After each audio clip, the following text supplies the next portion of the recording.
To our special guest, the Hon Catherine King, and our parliamentary patrons, perhaps you could put your hands up. Catherine is one. One. Mark Coulton. Jill Hall, dressed in resplendent in orange. Yes. And is Greg here?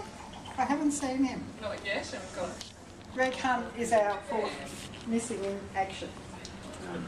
And distinguished guests and all you polio survivors. And I think there's absolutely no doubt about it that we're still here. Yes. Yes.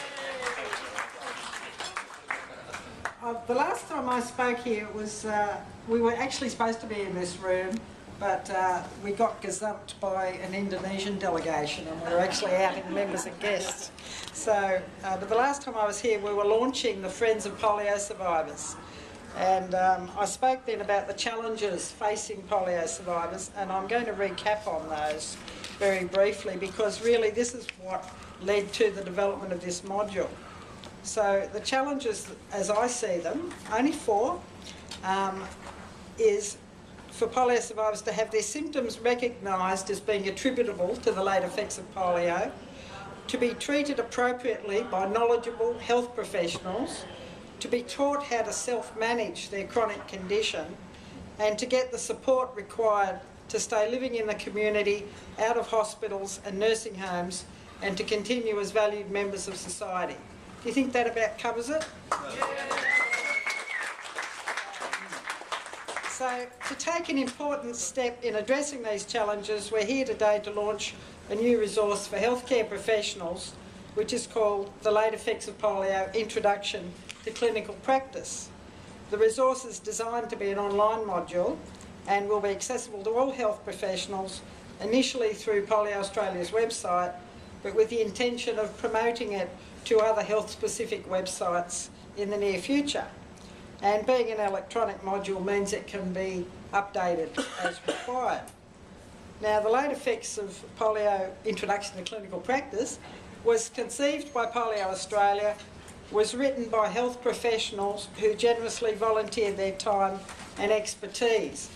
Drafts of the module were reviewed by members of Polio Australia's multidisciplinary clinical advisory group, as well as the Committee of Management, who represent the 6 state-based polio networks. And I should say that we have the people here represent all states except Tasmania, and Arthur from Tasmania particularly wanted me to give his apologies that he wasn't able to be here. And it's intended that this resource will be the first in a series of clinical modules for managing various aspects of the late effects of polio. The resources like this are vital in assisting health professionals to assess concise, well-researched best practice information in the diagnosis and management of polio's late effects. And here we have to put in a plug that we received absolutely no funding at all to produce this module. It was all done on a smell of a very small oily rag and a lot of volunteer effort. But we're hoping that now that we have a product that we can promote, that it might be a catalyst to generate funding for the future ones that we envisage happening. And we're very privileged to have Catherine to launch it for us.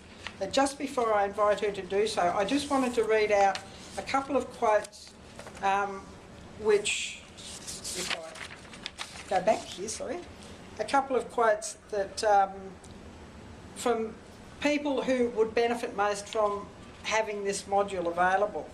And Polio Australia's vision is that this module and those to follow it will mean that the next time I come here to make a similar speech, I won't be passing on comments like I'm about to pass on.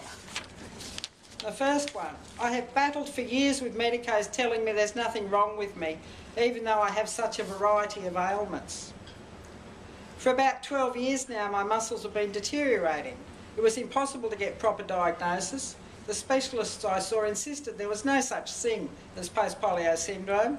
They were unable to suggest any other cause for my symptoms though.